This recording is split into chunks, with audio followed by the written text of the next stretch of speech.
नमस्कार साथियों, स्वागत है आप सभी का एकलव्य एकेडमी कासगंज और एकलव्य पीसीएस के ऑनलाइन प्लेटफॉर्म पर। और ये जो आप मेरे पीछे पेपर देख रहे हैं साथियों, ये पेपर है जो आज हुआ है। और ये जो एग्ज़ाम है ये बहुत थोड़े लोग ही दे पाए, क्योंकि इसमें पोस्ट बहुत ज़्यादा कम थी। केवल 76 पोस्ट के लिए ये एग्ज़ाम हुआ था। ठीक है,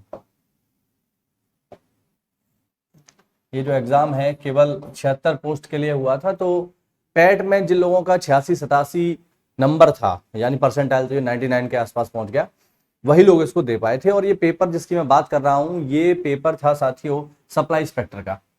तो सप्लाई इंस्पेक्टर के पेपर की आज हम चर्चा करेंगे, जानेंगे इसके महत्वपूर्ण जीएस के जो सेक्शन है उसकी आज हम चर्चा करेंगे। और ज़्यादातर इसमें जीएस ही भरा हुआ है, 100 में से 50 नंबर का तो जीएस ही है इसमें। तो चलिए बिना किसी देरी के इसको शुरू करते हैं। और ये उन लोगों के लिए भी ज़रूरी है जिन लोगों का आने वाले समय में लेखपाल लगा हुआ है, या वीडियो लगा हुआ है, या फॉरेस्ट गार्ड लगा हुआ है। तो आपको एक आइडिया मिल जाता है कि पेपर में किस तरीके के सवाल पूछे जाते हैं। हालांकि ऑल ओवर अगर मैं इसके एनालाइज करूं, जो कि मैं कर चुका हूं, तो मैं ये कह सकता हूं कि जीएस का सेक्शन इसमें काफ़ी ईजी है। आपने थोड़ा सा भी अच्छे से जीएस को पढ़ा है तो आप इसको बड़ी आसानी से कर पाएंगे। चलिए आपको ही पता चलेगा। देखते हैं क्वेश्चन नंबर यहाँ पर फर्स्ट। फिलहाल जो मेरे पास सेट है, ये सेट है एच। पहला प्रश्न आप देख सकते हैं, 1857 के अलीगढ़ आंदोलन से किसका नाम जुड़ा हुआ है। अलीगढ़ आंदोलन बहुत ही फेमस मॉडर्न इंडिया का एक बेसिक क्वेश्चन है। अगर आप लोगों ने मॉडर्न इंडिया पढ़ा है तो जरूर आप इसको कर पाएंगे। ऑप्शन आप लोगों के सामने है और इसका सही जवाब होगा option D, sir Syed Ahmad Khan. इसका बिल्कुल सही जवाब है प्रश्न नंबर 1 का। चलिए प्रश्न नंबर 2 देखते हैं हम लोग। प्रश्न नंबर 2 है यहाँ पर, कनिष्क के शासनकाल के दौरान इनमें से कौन सी बौद्ध संगीति आयोजित की गई थी। कनिष्क टोटल 4 बौद्ध संगीतियां हुई हैं साथियों, और हम लोग इसके बारे में जानते हैं। और फिलहाल यदि हम बात करें पहली बौद्ध संगीति, तो पहली बौद्ध संगीति हुई है अजातशत्रु के समय में, दूसरी हुई है कालाशोक के समय में, तीसरी हुई है अशोक के समय में, और चौथी हुई है कनिष्क के समय में। तो फिलहाल इसका जो सही जवाब हो जाएगा साथियों, वो हो जाएगा चौथी बौद्ध संगीति। और मैं आपको ये भी बता दूं कि चौथी बौद्ध संगीति का आयोजन कुंडलवन कश्मीर में हुआ था। कुंडलवन कश्मीर में इसका आयोजन हुआ था, जिसके अध्यक्ष थे वासुमित्र। तो ये इसके बारे में कुछ बेसिक जानकारी है। कलर थोड़ा चेंज कर लेते हैं इसका, ठीक, ओके। तो ये इसके बारे में बेसिक जानकारी है चौथी। चलिए बढ़ते अगले प्रश्न की ओर। अगला प्रश्न है यहाँ पर, किस राजा के प्रशासन में अष्टप्रधान मंत्रिपरिषद पाई गई थी। प्रश्न नंबर 3 है, बेसिक सवाल है। अष्टप्रधान जो है जुड़े हुए हैं किससे, आप लोगों को पता होगा। अष्टप्रधान जुड़े हुए हैं साथियों महाराजा शिवाजी के प्रशासन से। शिवाजी ने अपने प्रशासन में नियुक्त किए थे साथियों 8 मंत्री, जिन्हें कहा जाता था अष्टप्रधान। ठीक है, ये शिवाजी के प्रशासन जुड़े हुए। अच्छा, इससे जुड़ा हुआ एक बेसिक सवाल और आता है पेपर में जो आपको पता होना चाहिए। जैसे ये तो हो गया देखो अष्टप्रधान, ठीक है, ये तो हो गया अष्टप्रधान। एक और होता है साथियों जिसको हम बोलते हैं अष्ट दिग्गज। ठीक, तो ये है अष्टप्रधान, और एक और होता है, इसी से जुड़ा हुआ है सवाल, तो मैं आपको बताता हूं, जो कि होता है अष्ट दिग्गज। उसको भी याद रखिएगा, हो सकता है पेपर में पूछ ले। और अष्ट दिग्गज जो होते हैं साथियों, वो जुड़े हुए हैं कृष्णदेव राय के दरबार से। कृष्णदेव राय के दरबार में जो तेलुगु साहित्य के 8 विद्वान कवि थे, उनको कहा जाता था अष्ट दिग्गज। यहां पर अष्टप्रधान की बात कर रहा है, तो महाराजा छत्रपति शिवाजी इसका सही जवाब हो जाएगा। चलिए बढ़ते हैं अगले प्रश्न की ओर। अगला प्रश्न है साथियों, इसमें पेपर में भारतीय राष्ट्रीय कांग्रेस के उस अधिवेशन के स्थान का नाम बताइए जहां पूर्ण स्वराज का लक्ष्य घोषित किया गया। ऑफलाइन क्लास में मैंने चिल्ला चिल्ला कर सवाल आप लोगों को बताया है, करोड़ों बार मैंने इस सवाल को बताया है ऑफलाइन क्लास में। इवन मैंने ऑनलाइन भी मॉडर्न इंडिया का कोर्स पूरा कराया है, उसमें भी ये बात मैंने बताई थी कि सवाल बहुत ज्यादा महत्वपूर्ण है, पेपर में आता ही है। और इस सवाल की यदि हम बात करें साथियों कि कौन सा अधिवेशन था जिसमें पूर्ण स्वराज की बात की गई साथियों, तो इसका सही जवाब होगा लाहौर अधिवेशन, जो कि हुआ था 1929 में। 1929 में कांग्रेस का लाहौर अधिवेशन, जिसके अध्यक्ष थे जवाहरलाल नेहरू। इसी अधिवेशन में साथियों पहली बार पूर्ण स्वराज का प्रस्ताव रखा गया। इसी अधिवेशन में पहली बार तिरंगा झंडा लहराया गया। बहुत महत्वपूर्ण सवाल। चलिए बढ़ते हैं अगले प्रश्न की ओर, और अगला प्रश्न आ जाएगा हमारा इस तरफ। चलिए अगला प्रश्न देखते हैं। अगला प्रश्न है प्रश्न नंबर 5, इनमें से किस लड़ाई में मुख्य विरोधियों को सही ढंग से नहीं बताया गया है। 4 ऑप्शन दिए हुए हैं, इनमें आपको यह बताना है कौन सा ऑप्शन इनमें गलत है। तो देखो, पहला है पानीपत की पहली लड़ाई, बाबर और इब्राहिम लोदी, बिल्कुल सही जवाब है। 1526 में, बिल्कुल सही है, कोई दिक्कत वाली बात नहीं है। 1526 में बाबर और इब्राहिम लोदी के बीच फर्स्ट बैटल ऑफ पानीपत हुआ था, दुनिया जानती है। फिर आता है पानीपत की दूसरी लड़ाई, टीपू सुल्तान और मराठा, नहीं, बिल्कुल गलत बात है ये भैया। मैं आपको बता दूं, पानीपत की जो दूसरी लड़ाई है साथियों, ये हुई है 1556 में, ठीक है। और इसमें कौन कौन से पक्ष थे? तो इसमें टीपू सुल्तान और मराठा नहीं थे, ये गलत दिया हुआ है। इसमें जो पक्ष होंगे वो होंगे अकबर और साथियों हेमचंद्र बक्कल। तो अकबर और हेमू के बीच ये लड़ाई हुई थी 1556 में, ठीक। और इस लड़ाई में जीता कौन? तो इस लड़ाई में विजय हासिल हुई अकबर को। एक्चुअल में अकबर तो बहुत छोटा था उस समय में, 13 साल का था। तो एक्चुअल में जो फाइट किया था वो किया था बैरम खान ने। तो बैरम खान ने इसमें जीत हासिल जो है करवाई थी। फिलहाल इसका सही जवाब ऑप्शन बी हो जाएगा। हल्दी घाटी भी सही दिया हुआ है। आप लोग मुझे कमेंट करके बताइए कि हल्दी घाटी का युद्ध कब हुआ था। चलिए बढ़ते अगले प्रश्न की ओर। अगला प्रश्न है हमारे पास, असहयोग आंदोलन क्यों बंद कर दिया गया? मतलब इतिहास के ऐसे ऐसे सवाल रखे गए, मतलब बिल्कुल ये उम्मीद तो मुझे नहीं थी कि इस तरीके का पेपर आएगा। जब इतनी हाई मेरिट पे 76 वैकेंसी के हिसाब से पेपर बहुत ही कुछ ज्यादा हलवा बना दिया है। जीएस का तो वाकई में हलवा है, करंट अफेयर में भी कुछ नहीं है, बहुत ही इजी जो है पेपर है ये। और मुझे लगता है इसकी मेरिट बहुत हाई जाने वाली है, मतलब लो जाने का कोई चांस नहीं। असहयोग आंदोलन क्यों बंद कर दिया गया? दुनिया जानती है। ऑप्शन आप लोगों के सामने है। असहयोग आंदोलन के बंद होने का कारण था साथियों चौरी चौरा हत्याकांड, चौरी चौरा कांड, जो कि हुआ है 4 फरवरी 1922 को। और एक चीज मैं आपको अपडेट कर दूं साथियों, बहुत सारी किताबों में, जैसे एस के पांडे मॉडर्न इंडिया की एक अच्छी किताब मानी जाती है और है भी, इसमें कोई दो राय नहीं है। लेकिन एस के पांडे में जो है आप देखेंगे कि वहां पर चौरी चौरा हत्याकांड की जो डेट दी गई है वो 5 फरवरी दी गई है ना। तो ये ध्यान रखना कि 5 फरवरी नहीं है, 4 फरवरी है। ऑफिशियली भी जो उत्तर प्रदेश सरकार है वो भी इसको यही मानती है कि ये 4 फरवरी को ही हुआ था। तो सही जवाब इसका यही माना जाए, ठीक है, याद रखिएगा, इसको गलती नहीं करनी है। ऑप्शन देखिए, महात्मा गांधी का कौन सा सत्याग्रह नील किसानों से जुड़ा हुआ था? यार तो नील किसानों से जुड़ा हुआ आंदोलन कौन सा है? सबको पता है, गांधी जी का पहला आंदोलन जो कि है चंपारण सत्याग्रह। ऑप्शन सी इसका बिल्कुल करेक्ट आंसर है, चंपारण सत्याग्रह कब हुआ है साथियों? चंपारण सत्याग्रह हुआ है 1917 में। गांधी जी ने गुजरात के चंपारण गांव में किसानों की आवाज को उठाते हुए इस आंदोलन को करवाया था और जो कि सफल रहा। चलिए बढ़ते हैं अगले प्रश्न की ओर, ठीक है। अगला प्रश्न देखिए साथियों, प्रश्न नंबर 8। चलिए अगला प्रश्न देखते हैं, थोड़ा सा और इसे जूम कर लेता हूं मैं जिससे आपको बेहतर दिखाई दे। चलिए प्रश्न नंबर 8 देखिए, निम्नलिखित में से कौन राष्ट्रपति को शपथ दिलवाता है? तो ये सवाल कौन नहीं जानता होगा, राष्ट्रपति को शपथ कौन दिलवाते हैं? भाई राष्ट्रपति को शपथ दिलवाते हैं भारत के मुख्य न्यायाधीश, है ना। इसमें कोई बहुत बड़ी बात नहीं है, हम लोग बहुत आसानी से इस बात को जानते हैं। बढ़ते हैं प्रश्न नंबर 9 पे, भारतीय संविधान में कितनी अनुसूचियां हैं? बताइए, कितना अच्छा सवाल पेपर में पूछा गया है और शायद ही किसी ने गलत किया हो। मुझे नहीं लगता कि जिनके पैट में 86, 87 या 90 नंबर हैं उनको मौका मिला इस एग्जाम में बैठने का और उनसे इस तरीके के सवाल पूछे जा रहे हैं। तो पता नहीं आयोग को क्या सूझा है, ठीक है, कोई नहीं। आगे देखिए, भारतीय संविधान की प्रस्तावना को क्या कहते हैं?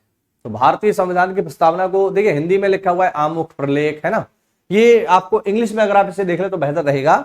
इंग्लिश में देखिए साफ साफ लिखा हुआ ऑप्शन है प्रियम्बल।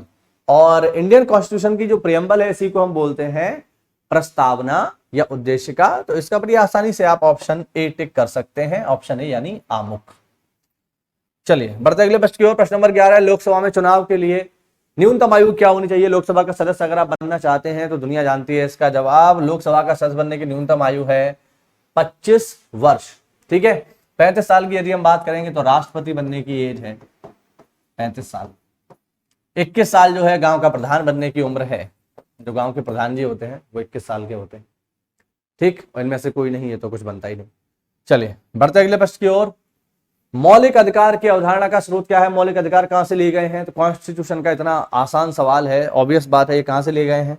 ये लिए गए हैं साथियों यूएसए यानी ऑप्शन ए, अमेरिका से ये लिए गए।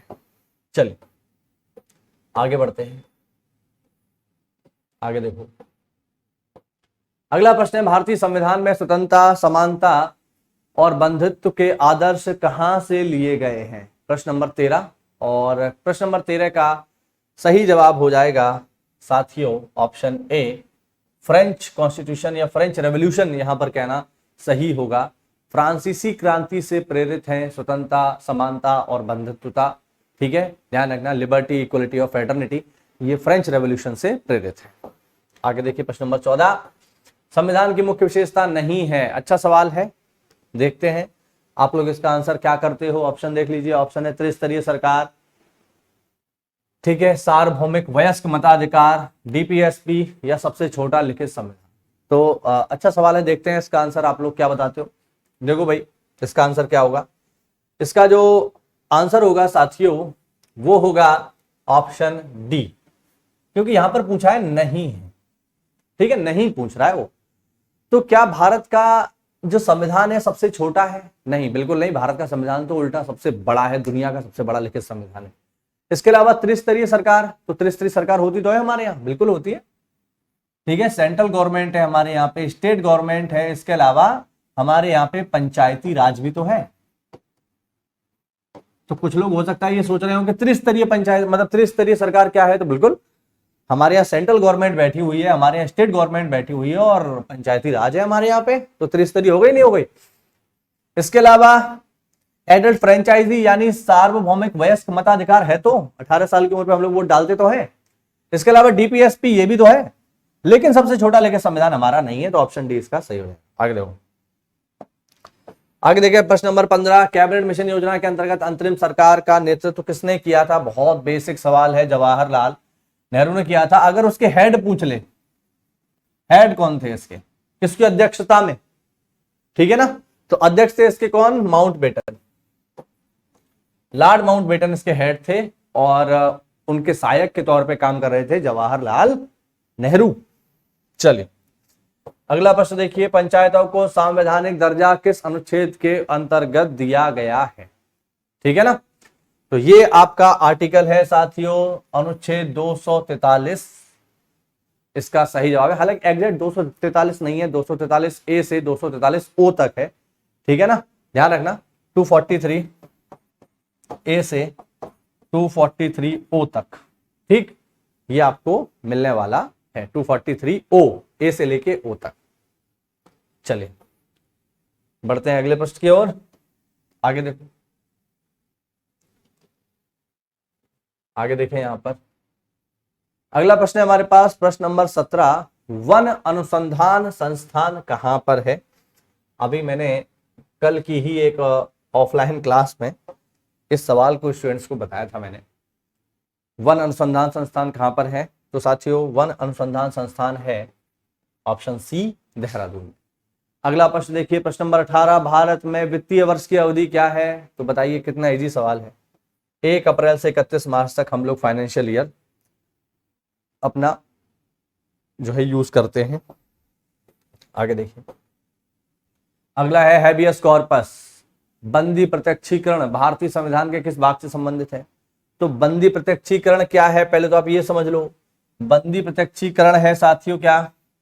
बंदी प्रत्यक्षीकरण है एक रिट। ये क्या है? एक रिट है, और रिट साथियों जारी की जाती है किसके अंतर्गत? फंडामेंटल राइट्स के अंतर्गत। तो ऑप्शन डी इसका बिल्कुल सही जवाब हो जाएगा। आगे देखिए अगला प्रश्न 20, निम्नलिखित में से किस स्थान पर भागीरथी और अलकनंदा मिलकर एक हो जाती हैं? बताओ यार, ऐसे ऐसे सवाल आयोग आजकल पूछ रहा है। मतलब अगर लेखपाल में इस तरीके का पेपर आ गया साथियों, तो मान के चलो 90 से नीचे मेरिट नहीं जाएगी जनरल की, अगर इस तरीके का पेपर आया तो। देखो, भागीरथी और अलकनंदा कहाँ मिल जाती हैं? भागीरथी और अलकनंदा साथियों देवप्रयाग में मिल जाती हैं। अगला सवाल है, बांदीपुर राष्ट्रीय उद्यान कहां पर है? प्रश्न नंबर 21, तो बांदीपुर राष्ट्रीय उद्यान है साथियों कर्नाटका में। चलिए अगला प्रश्न देखते हैं। अगला प्रश्न इधर आ जाइए, 26 नंबर देखो। चलिए ऊपर से देखते हैं इसको। 22, इनमें से कौन सा वायु प्रदूषक नहीं है? एयर पॉल्यूटेंट नहीं है, ये पूछ रहा है। तो एयर पॉल्यूटेंट जो है particulate matter, oxygen, sulphur dioxide या नाइट्रोजन ऑक्साइड। तो ऑब्वियस बात है यार, ऑक्सीजन कैसे वायु प्रदूषक होगी, आप ही मुझे बताइए। अगर ऑक्सीजन वायु प्रदूषक होती तो हम सब लोग मर ना गए होते अब तक, जिंदा कैसे, यहाँ पे ऑक्सीजन ले रहे तभी जिंदा है क्या नहीं? तो ऑक्सीजन इसका सही जवाब हो जाएगा, नहीं पूछ रहा है, ये ध्यान रखना। ठीक, आगे देखो, अगला प्रश्न है हमारे पास प्रश्न नंबर 23, किस रक्त समूह को सार्वत्रिक दाता यूनिवर्सल डोनर किसको बोलते हैं? बताओ, कितना इजी सवाल है। यूनिवर्सल डोनर जो है ओ को बोला जाता है। ऑप्शन डी इसका बिल्कुल सही जवाब हो जाएगा। आगे देखिए, कौन सी संस्था भारत में मौद्रिक नीति बनाती है? मॉनिटरी पॉलिसी कौन बनाता है? थोड़ा अच्छा सवाल है, लेकिन ज्यादातर लोग इसको कर ले जाएंगे क्योंकि इतना मुश्किल नहीं है। इसको जारी करता है साथियों RBI. Option B is correct. चलिए 25 देखिए, पौधे का नर प्रजनन अंग क्या कहलाता है? ठीक है, मेल रिप्रोडक्टिव ऑर्गन कौन सा होता है? पौधे में पूछ रहा है यहां पर, तो पौधे में इसको बोलते हैं स्टामेन, या हिंदी में बोला जाता है पुंकेसर। अगर नर पूछे तो पुंकेसर, और स्त्री पूछे या मादा पूछे तो स्त्री केसर। नाम से स्पष्ट है, आप इसको कर ले जाओगे। फिलहाल इसका जो सही जवाब है वो है ऑप्शन ए। चलो आगे देखो 26, त्वचा की सबसे ऊपरी परत को क्या कहा जाता है साथियों? तो त्वचा की सबसे ऊपरी परत को कहा जाता है एपिडर्मिस, हिंदी में अधिचर्म। ऑप्शन ए इसका सही जवाब हो जाएगा। चलिए बढ़ते अगले प्रश्न की ओर।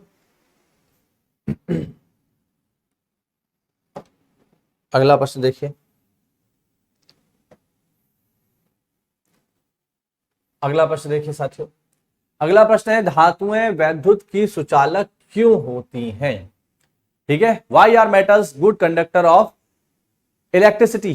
क्यों ये धातुएं विद्युत की सुचालक होती हैं? ऑप्शन आपके सामने है, देख लीजिए, देखो जरा क्या इसका रीजन है। तो साथियों इसका जो रीजन है वो है कि इनके पास होते हैं फ्री इलेक्ट्रॉन, यानी मुक्त इलेक्ट्रॉन। ध्यान रखना साथियों, कोई भी चीज वैद्युत की उतनी अच्छी सुचालक तभी होगी जब उसके पास फ्री इलेक्ट्रॉन्स जितने ज्यादा होंगे। जिस धातु के पास फ्री इलेक्ट्रॉन जितने ज्यादा, वो वैद्युत की उतनी ही अच्छी सुचालक होगी। चांदी के पास सबसे ज्यादा फ्री इलेक्ट्रॉन होते हैं, इसीलिए चांदी में इलेक्ट्रिसिटी बहुत अच्छे से फ्लो करती है। लेकिन यदि हम चांदी के तार बनाएंगे तो लोग क्या करेंगे, आप लोग समझ सकते हैं, लोगों ने काट ले जाएंगे, तो वो कैसे ही यूज में आ पाएंगे। इसीलिए उसके बाद जो नंबर आता है वो तांबे का आता है। तो तांबा जो है एक अच्छा गुड कंडक्टर माना जाता है। फिलहाल इसका जो सही जवाब हो जाएगा वो हो जाएगा ऑप्शन ए। चलिए आगे देखते हैं प्रश्न नंबर 28, उस योजना का नाम बताइए जिसके तहत भारत की पहली गैर सरकारी ट्रेन सेवा को हरी झंडी दिखाकर रवाना किया गया। Question number 28। फिलहाल जो इसका सही जवाब है साथियों वो है भारत गौरव योजना। इसका सही जवाब होगा साथियों भारत गौरव योजना। और भारत गौरव योजना के अंतर्गत अपना मतलब देखो अपना देश करके एक अभियान चल रहा है।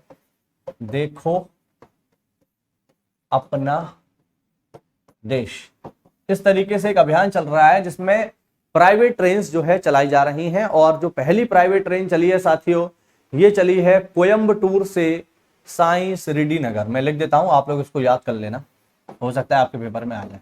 इस ट्रेन का नाम कोयंबटूर से साई शिरडी नगर, या साई नगर से ही काम चला लो। ठीक है, तो याद रखना इसका ऑप्शन बी इसका सही जवाब हो जाएगा। देखो अपना देश अभियान जुड़ा हुआ है भारत गौरव योजना से।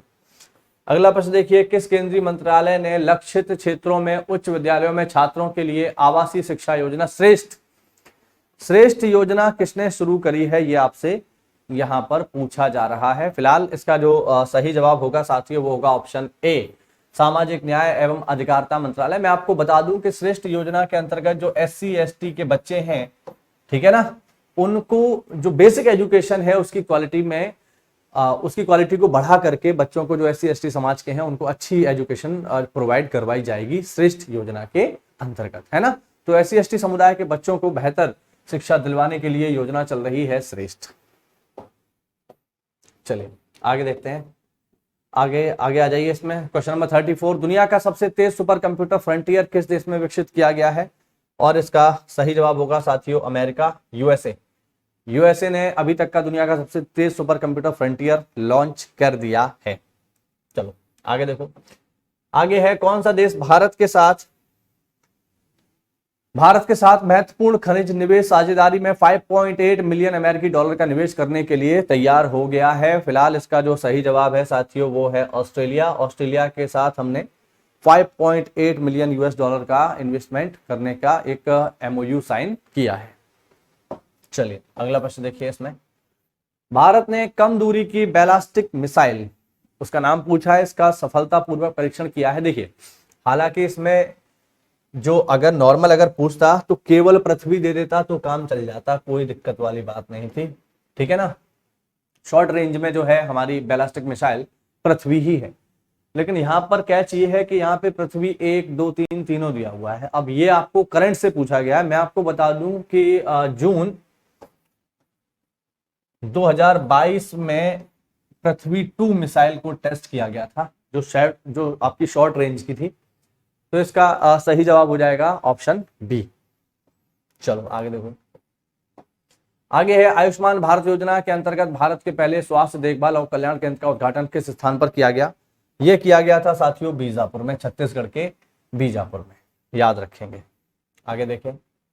आगे किस राज्य में सबसे पहले संपूर्ण साक्षरता अभियान TLC लॉन्च किया गया था? ठीक है ना।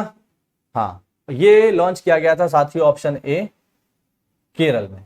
ठीक है, याद रखना। ठीक, सर्व शिक्षा अभियान के दौरान ही इसको लॉन्च किया गया था, संपूर्ण शिक्षा अभियान के नाम से। चलिए बढ़ते हैं आगे।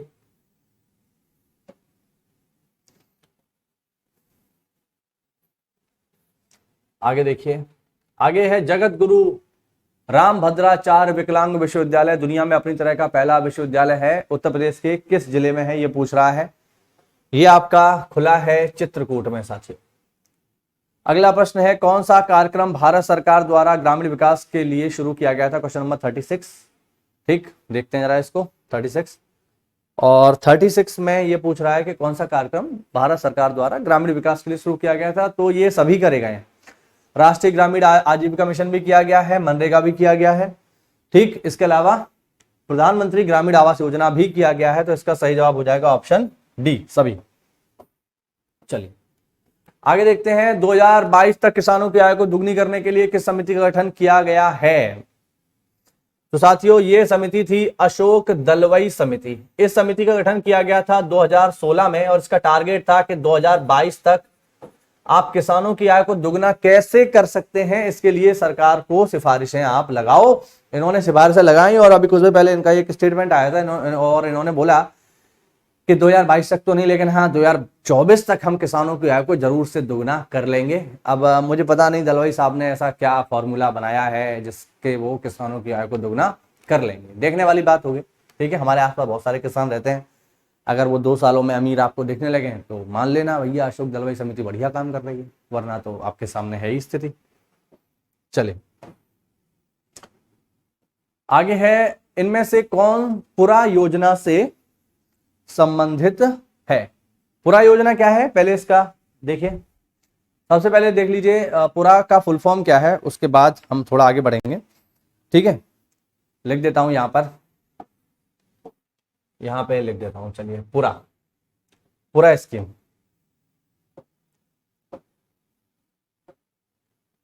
PURA पुरा है साथियों प्रोविजन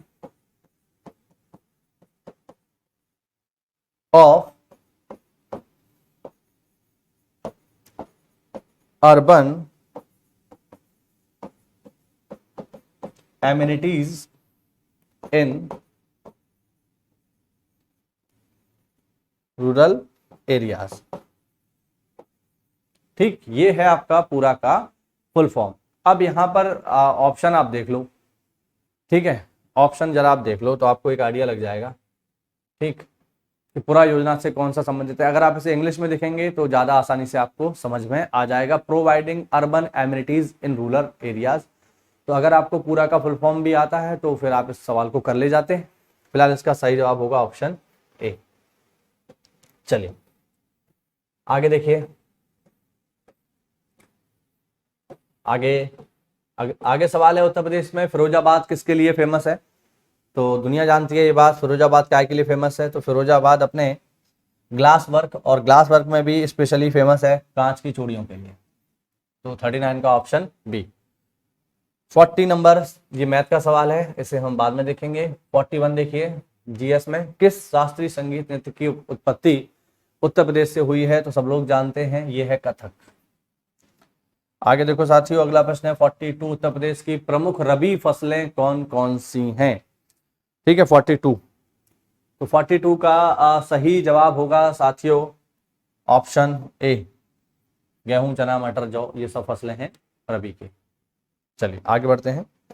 अगला प्रश्न है, प्रमुख आभूषण बाजार उत्तर प्रदेश के किस शहर में स्थित है? तो ये मेरठ में है साथियों। मेरठ थोड़ा सा फेमस है इस चीज के लिए, जहां पर ऑर्नामेंट यानी जो हमारे आभूषण है उसके लिए थोड़ा सा फेमस ये माना जाता है। ठीक है, अच्छा आगे बढ़ते हैं।